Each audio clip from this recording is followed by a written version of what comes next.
Presentation of Dialogue on Idaho Public Television is made possible through the generous support of the Laura Moore Cunningham Foundation, committed to fulfilling the Moore and Bettis family legacy of building the great state of Idaho. By the Friends of Idaho Public Television and by the Corporation for Public Broadcasting.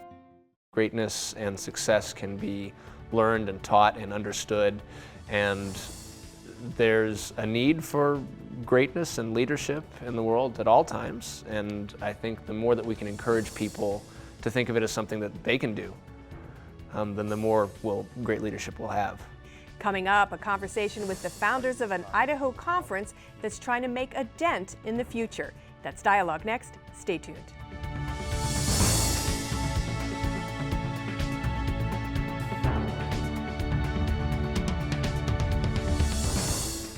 Hello and welcome to Dialogue. I'm Marcia Franklin. In 2013, two event planners, Steve Broback and Jason Preston, decided it was time for a different kind of gathering. They invited 100 leaders from many different fields to come to Sun Valley, Idaho, and cross-pollinate ideas about leadership and creativity in the 21st century. That was the genesis of the DENT Conference. Since then, attendance has doubled. DENT has hosted many speakers, including astronaut Katie Coleman, Pixar co-founder Alvy Ray Smith, and the so-called godmother of virtual reality, Nani de la Pena. In addition to showcasing speakers, though, DENT also provides opportunities for mentorship. In 2016, I sat down with Broback and Preston in Sun Valley to learn more about their goals and vision for the event. Let's jump right in. How did this whole thing start? You guys were working together at a firm, and who had the light bulb idea? We both had the same name. We came up with a name over the same weekend independently. We'd been talking for months. A couple of years. I really think from the basic germ, as it was, the seed was planted, and then it was slowly percolating for about 2 years, I think. Yeah, and it crystallized when Steve Jobs passed away. Because we'd been doing tech events, and sort of tech mixed with Hollywood. We're bringing those two worlds together. And when Steve Jobs passed away, the whole industry that we were in kind of had this collective, what do we do now? What do we do now? Who's next? And in looking at that, we thought that the way that Jobs had said, we're here to put a dent in the universe, was just such a wonderful way to capture both doing something on a grand scale, but also doing something meaningful. And that was really the genesis of what became DENT. It also encapsulated, so many of the people we knew, the relationships we built over the years. I started doing tech conferences way back in 1991, and slowly building these relationships with folks in the industry, and Jason's very connected as well. And so part of it was putting an event together that the people that we knew would want to go to. And these were the kind of people that were making a dent. So it was like, oh, hey, that's kind of the right theme. And so we both came up with it independently, came back to the office, and we both went, what do you think of DENT? And here we are. But you'd been thinking about bringing together people in a conference. What was the need that you saw out there to be filled? Part of the premise behind DENT is that all of this greatness and success that we're looking at can be understood and can be put into practice by folks like you and me. And it's not actually this genetic lottery. It's not that, Jobs, or to pick other examples, Marie Curie, or from whatever field, Gandhi. It's not that they're born with some special ingredients. It's that this is a practice. Greatness and success can be learned and taught and understood.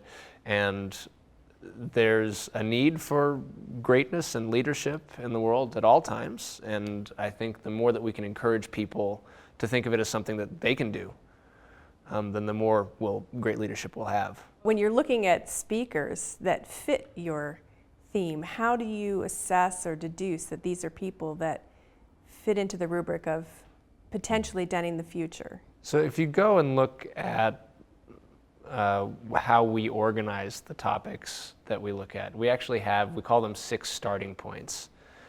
And we broke them down.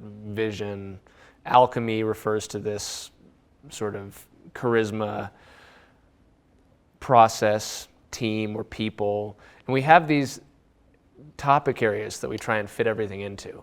And that's kind of what we look for, is we look for who's someone who's either providing a great example in one of these spaces or has studied it. A great example, I think, from a couple of years ago is we had a professor from UCLA come up who's done a bunch of research on how people perceive their managers. And there's a surprisingly big difference based on just whether or not somebody shows their work. So if you're a manager and you're leading a team and people see that you're working really hard and you and your team accomplish a very difficult task, they think, well, that person is dependable, reliable, I like them, I want to work with them again. But in a situation where all things are the same, and say this manager decides that she will, leave the office early, she's going to not let people see her sweating the long hours. She still does it, but it's not visible. Then people go, she can see the future. She's got something a little bit magic about her, that they might want to try on her jacket, see if it rubs off on them. And this is just a psychological thing. And so we like to bring that kind of insight to bear. And so we look for people who have something to share in one of those categories. And we call upon our relationships and friends of friends, and it's a mix of who either some people have made a huge dent, like Alvy Ray Smith, co-founder of Pixar. He had really helped change the world in a meaningful way, and so we thought it'd be great to have him share that story. But meanwhile, we also have at the conference people just getting going that are showing great promise, that are trying new things that we feel have something to offer. So the question is, have they made a dent? Do we think they're going to make a dent? Do we think they would resonate with the audience? That's sort of the approach. So we should say that even though this is Steve Jobs Inspire, this is not just a tech conference. Your speakers come from all different walks of life. They can be in healthcare. We've had a magician on the stage who also teaches at Wharton to talk about how the mind works and how his approach to consulting detective. Oh yeah, last year, Idaho Sherlock resident Mark Duncan is brilliant man who solves cold cases, and he gave a fabulous talk last year. And part of his talk was, okay, well, how lie detection. We talked about how the approaches that they use to help determine if someone's trying to snow them or not. It was a very well received talk. So yeah, not tech. Tech is one of the threads that definitely runs through it, but it is by no means, we're not a tech conference. And the choice of Sun Valley, how did that come about? When we were talking about Dent with our advisory group at the very beginning, we kind of got together a group of folks that we rely on for advice, and we had this debate about whether to go to some major world-class city, be it Amsterdam or New York or something Istanbul like that. Was up on us. You should do Istanbul. And or on the other hand, we could go and make a retreat out of it. Go somewhere more in nature, off the beaten path. And obviously, coming to Sun Valley, we went with the retreat path.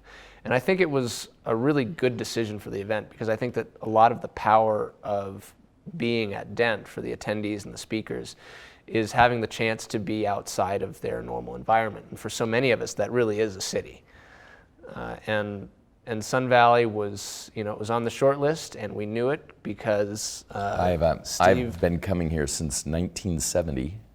We bought a house here about 10 years ago, so it's a home away from home, and so I love it here, love the place, and knew it well. I knew we could share that with the attendees, all the sort of the wonderful things to do here, and so it's been a really good choice for us.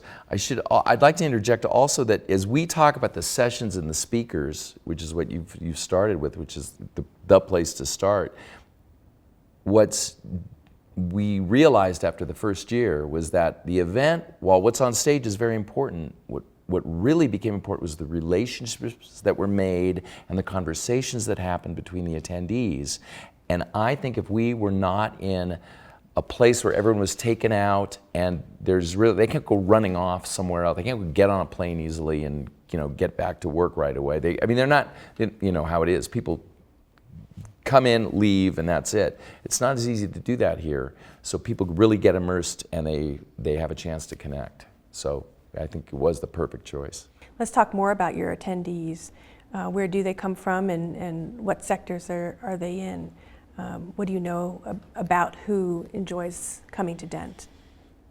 Well, I think there's two main groups that come to Dent. I think we have a group of folks who are setting out now. Steve referenced this earlier. We have folks who are coming out now who are working on things that are heading to Dent the universe.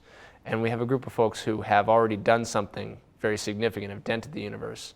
And I think these two groups coming together is a really magical part of what Dent is, because you have an opportunity to get some mentorship, to find some people who can provide funding sometimes if you're working on something now. And if you are later on in your career, you have this really great opportunity to see what people are working on now and offer some advice and influence the path of some of these things. I think that's really part of the magic of the group, is just the combination of those two. Do you have angel investors here looking to and maybe in fact, we have had a couple of, it's really interesting how many times I hear just anecdotally from, and Steve too, from attendees will come up to us 6 months later and say, oh yeah, I got together with so-and-so and we did this project. And so we had a denter who bought another denter's company in this past year. So we had major acquisitions happen. So yes, there's investing, there's purchasing, there's... We can't talk about it. Trust me. Big deal. One of the Allen event. Yeah, nothing compared Nothing to it, right? going Yeah. It is significantly a West Coast audience. However, we've had people from Berlin, Australia. We have an Australian attendee this France year. this year. There is a lot of Bay Area folks, because that's in Seattle. We're from Seattle, so that our Rolodex is significantly based there and in the Bay Area. But we kind of call it it's founders and funders, but the number one job title is founder, president, or CEO. Yeah. Yeah, but it's big companies, little companies. And I think it's worth mentioning. Nonprofits, education. Yeah, I was going to say, I think it's worth mentioning. It's not all entrepreneurial either. There's a good group of folks who are photographers, artists. We have some executive directors at nonprofits. It's surprisingly, when you start digging in, beyond the first founders, you start digging in and you go, oh, that's really interesting. Yeah, and it's in sort of nooks and crannies of industry that you wouldn't even... Jump us into another really important theme to the event is this thing called combinatorial creativity, where again, I'm talking about Steve Jobs again, but if you ask Steve Jobs when he was alive, hey, so Steve, why are you so awesome? And he usually had two answers to that. One was, I think I just connect dots better than other people. An example might be the iPod. When the iPod came out, it was the first music player that had an integrated hard drive. Prior to that, it was all solid state memory. But he discovered, Toshiba's got this new teeny tiny little hard drive. We could put that in a music player. So he connected those dots before anyone else had. So having a very diverse set of people that are talking about what they're doing and how they're doing it, we think allows more of that creativity to happen, because you want to get something from way over here and way over here, because otherwise the whole echo chamber thing, where everybody's doing the same thing, it's great for them all to commune and they all get to talk, but I don't know how much innovation comes out of it. And that's where this alchemy comes in, the word that you've used. Well, for the event, there's alchemy in that. And then you have alchemists here. Talk a little bit about the category of alchemists and scholars that you have. Yeah. We were thinking about how to provide an opportunity for a bunch of folks to come to Dent who normally wouldn't be able to. It's an invitation-only event, but we offer the chance for people to request an invitation on the website. So you go to the website, you type in that you want to, request, and a bunch of people come in that would be really great to have, but at the end of the day, they just can't afford to come. Between the travel and the cost of the ticket and the whole thing, it's just a little bit too much. And we were thinking about how to enable that. And we thought, well, we've got a number of folks who come to Dent who really like having this kind of, addition to the event, a student or whatever. And they have seen them mentor people in the past. And they are probably willing to pay a little bit more to help make that happen. And so we put together a package that's a little bit of a VIP package. We had a special reception for, added to the list where they get to meet the scholars.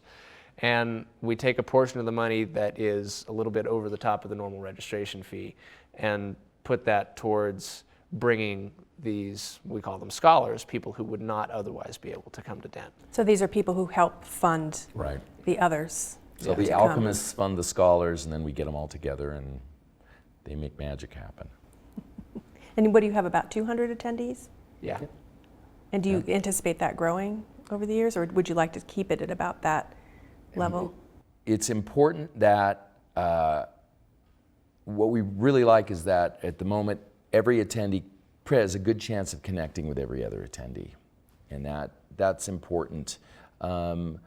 Also, the resort itself is, is not a giant conference center.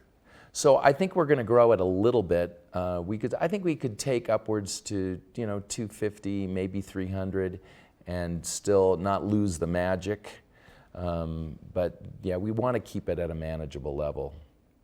And we also want to keep it growing at a manageable rate, right? Because a conference, unlike a lot of other products, when you think about growth, when we add new people, we change the culture. And we're very fortunate to have a really large number of people who come to Dent once, come the next year, the next year. And so every year we have a good group of folks who have been here before, and we have this remarkably consistent culture over the 4 years of the conference. And I think that to maintain that, we need to also be sure we don't double in size tomorrow. Because the other events, we've heard the stories of other events that have grown so big that the original folks that attended felt like its essence has been lost. One of the intimate things that you do are these dine-arounds. Is that right? Where people are kind of divided up into groups and eat dinner with each other. Right. Is that kind of randomly divided up, or like a wedding planner? Are these people seated together Jason bring... picks the people that he wants to have dinner with, and he puts them all at his dinner. And then I pick And then the he people picks that he annoy doesn't, Steve. and he puts them at my dinner. There's nobody that annoys Steve. It's not random. It's closer to the wedding analogy. We go through the list and fairly carefully put people at dinners. And by now, it's funny because I was mentioning we have people who've been to Dent 4 years now, and I have to go back and make sure that I'm not putting them at the same restaurant Same dinner again, over and over again. Yeah. And you've got two factors, because I don't want to put them with the same group of people, and I don't want to put them at the same restaurant. So anyways. Yeah. You need to write a code for it, huh?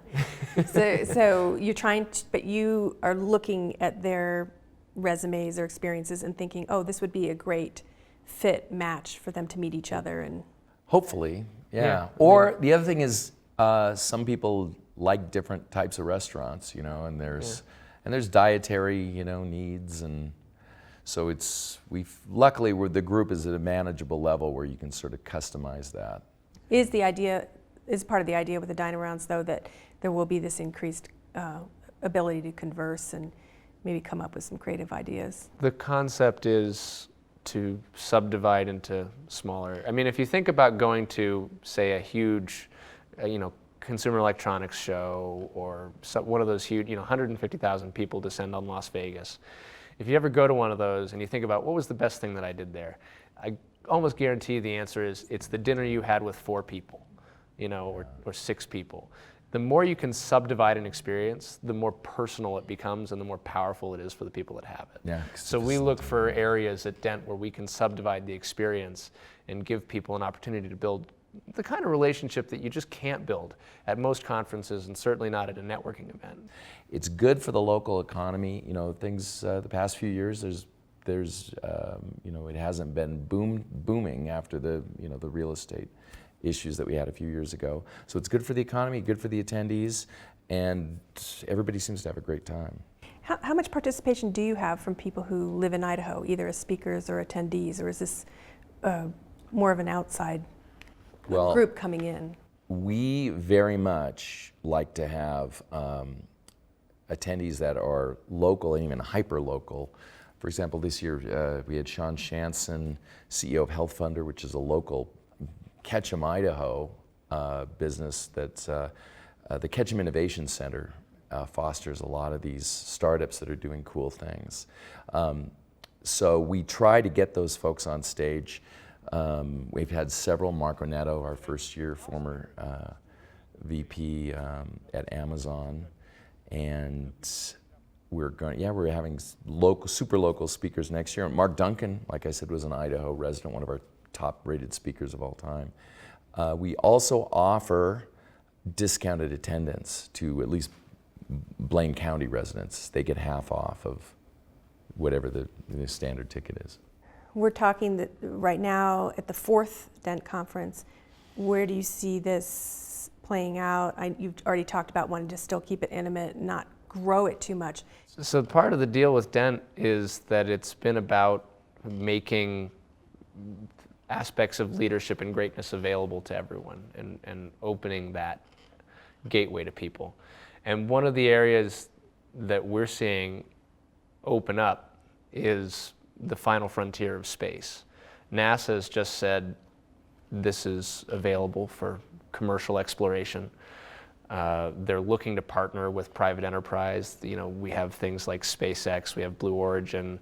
We're seeing companies like Planetary Resources that did a Kickstarter for $2 million to send some satellites into space. Well, so this is becoming... At the conference, I've run into two different people talking about two different people that have sent up their own satellites. Yeah, and one of them, there was a satellite that's going up, and then it's got virtual reality cameras on it, so you can put on, you know, your VR headset and look around. Like you're the satellite flying through space. It's amazing. So all of this is kind of coming together, and we think that it's this perfect opportunity to bring private space exploration, hobby space exploration, and sort of government agency NASA folks together for an event we're calling Dent Space. And it'll be at the Innovation Hangar, which is in the Palace of Fine Arts, this huge, beautiful place right next to the Golden Gate Bridge. And it'll be very different than Dent Sun Valley, which is limited, you know, to a few hundred people. This can take thousands, and it's going to be just really something new and special for us. So it sounds like Dent Sun Valley then might have some babies, some offshoots in the future. That's probably a good way to put it. Yeah. You know, some children, progeny. Yeah, we've already done a few satellite events, Dent dinners in various cities across the country. We did a set of dinners for 20 or 30 people, Palo Alto, Seattle, and New York City, where we do a field trip to a cool business or organization and kind of see what they're doing, and then go out to dinner and have a lot of conversation. We've done those. We're actually an interesting field trip. We do some Dent field trips, and we're going to be taking a group of scuba divers down to Aquarius Reef Base, which is 6 miles off the coast of Key Largo. This is an astronaut training facility, and we're going to be taking a group of our Dent Sun Valley attendees and astronaut Katie Coleman, who has lived in the undersea base for I think 10 days or so. She's going to be our tour guide. So we do a lot of fun, interesting little things on the side. You going to go down? I'm going. Oh yeah. Oh, You couldn't stop him. No, basically what happened is I wanted to do this, and Jason said, "What?" I'm like, "I really want to do this. And it'll be cool. I think It's we can make okay." it a Dent thing." He's like, "Okay." You guys are living the life, right? Have an idea, make it happen. Ultimately, when people come home from having been at Dent Sun Valley or any of your ancillary events, what do you hope that they come away with and hold on to? For sure, relationships they didn't have before. Absolutely. That they're going to meet and get to know some people that will become important to them either professionally or personally, and will feel like, I mean, very often that alone apparently has been, you know, the driver of people wanting to come back. So that's one thing for sure. And then, of course, there's a million others. I'll let you run with it. I was going to say that's probably the most important thing. Well, I view a lot of our work is in fostering a community that helps its members dent the universe. And so, people ask, what do you do for the rest of the year? It's like, well, I work on Dent, but working on Dent doesn't necessarily mean, lining up venue contracts. It means working sort of on behalf of the community. It's a group of folks who are doing stuff all year long. We had a denter last year who was bidding on the project to rebuild a certain part of downtown Oakland, and was soliciting feedback from other denters on how do I make this a space that encourages the kind of diverse cultural use that we want in a space that could help define downtown Oakland. And so helping things like that sort of find their wings is, I think, a significant part of our work. And what do you come away with? What has excited you the most? Just this alchemy of bringing people together? And every year I just leave inspired. Just whatever it is that's on my plate that I'm working on, I feel like I've got afterburners for a month and a half, I go at it with renewed energy. And that's what I come away with every year. Well, first there's a long nap. There's a couple days of a lot of sleep. And then you come out of it. Because it's long hours, doing this. It's a 24-hour experience. That's the other thing is we've been doing conferences forever, and it's usually, okay, you can do the sessions the daytime, then people do whatever at night. And this thing, gosh, it was 3 a.m. last night. Yeah. Everybody's just talking, and we're sitting over at the inn and, sharing ideas. And they do drink wine. We discourage that, but... No, we do like wine. We're about to name a conference sommelier, aren't we? Yeah, we better.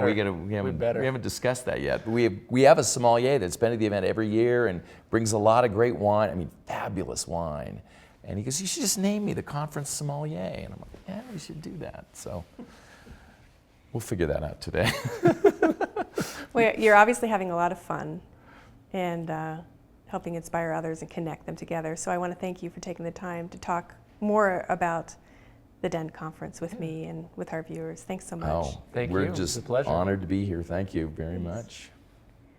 That's all the time we have. You've been listening to Steve Broback and Jason Preston of the Dent Conference in Sun Valley, Idaho. To learn more, check out the Dialogue website. Just go to idahoptv.org and click on Dialogue. For Dialogue, I'm Marcia Franklin. Thanks for tuning in.